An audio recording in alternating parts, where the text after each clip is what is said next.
CWC report, irrigation department report వచ్చినప్పుడు కేసీఆర్ గారు అన్నాడు ముఖ్యమంత్రిగా ఒక మంత్రివర్గ ఉపసంఘాన్ని వేసిండు.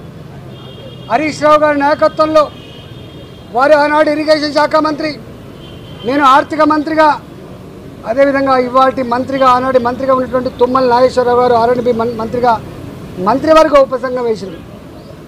మంత్రివర్గ ఉపసంఘం సిడబ్ల్యూసి రిపోర్ట్లు, ఇరిగేషన్ డిపార్ట్మెంట్ ప్రతిపాదనలు, వాళ్ళ అవసరాలన్నీ కూడా మా ముందుకు పెట్టినప్పుడు మేమన్నాం, ఒకవేళ కనుక ఈ తుమ్మిడి అట్టి చేవెళ్ళ మన అవసరాలని తీర్చకపోతే మరో ప్రత్యామ్నాయ మార్గాన్ని అన్వేషించమని చెప్పినప్పుడు వారు అనేక రకాల సర్వేలు చేసి, అది టెక్నికల్ వాళ్ళు కాబట్టి ఇవాళ మేడిగడ్డ, సుందిల్ల, అన్నారం ప్రాజెక్టులకి వాళ్ళు ప్రపోజ్ చేశారు.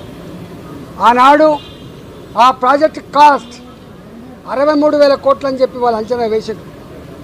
ఆ తదుపరి అనేక పరిణామాలు, అనేక జిల్లాల్లో వచ్చిన డిమాండ్లు, ఇంకా అనేక కొత్త కొత్త ఏరియాకు నీళ్ళు ఇవ్వాలన్నటువంటి రైతుల ఆక్రందనలు, ఉన్న ఇరిగేటెడ్ ఏరియాకు స్టెబిలైజ్ చేయాలన్నటువంటి నిర్ణయాలు, అనేక రకాల నిర్ణయాల వల్ల అది 82,000 కోట్లకు పోయినమాట వాస్తవం. ఆ తదుపరి ఏం జరిగింది మాకు సంబంధం లేదు. ఇక్కడ మమ్మల్ని అడిగిన ప్రశ్న ఏంటంటే, మీరు ఆర్థిక మంత్రిగా ఉన్నారు కదా, ఈ డిజైన్లతో, ఈ కన్స్ట్రక్షన్తో, ఈ టెక్నికల్ ఆస్పెక్ట్తో మీకు సంబంధం ఉందా అని చెప్పి అడిగినారు. మాకు ఏమీ సంబంధం ఉండదు. రెండో ప్రశ్న, వాళ్ళని కాళేశ్వరం స్పెషల్ పర్పస్ వెహికల్ అయితే పెట్టిండ్రో, కాళేశ్వరం ఇరిగేషన్ ప్రాజెక్టు కోసం ఒక కార్పొరేషన్ పెట్టిండ్రో, ఆ కార్పొరేషన్ రుణాల మీద మీకైనా అధికారం ఉందని అడిగినారు.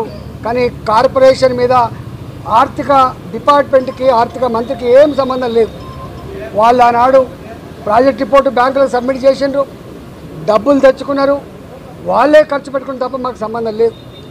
అసలు ఒక్క మాటలో చెప్పాలంటే ఇరిగేషన్ డిపార్ట్మెంట్కు తోడుగా అనుబంధంగా వాళ్ళ దగ్గరనే ఒక అకౌంట్ డిపార్ట్మెంట్ ఉంటుంది, దానికి ఒక ఆడిట్ డిపార్ట్మెంట్ కూడా ఉంటుంది. ఆ బిల్లులు మంచా చెడా, పనులు అయినాయా కాలేదా, క్వాంటిటీ ఉందా లేదా, క్వాలిటీ ఉందా లేదా, ఇవన్నీ చెక్ చేసుకోవాల్సింది ఆ ఇరిగేషన్ డిపార్ట్మెంట్ నుండి వాళ్ళ అకౌంట్ సెక్షన్, ఆ తదుపరి ఆడిట్ సెక్షన్ మా దగ్గరికి వస్తుంది.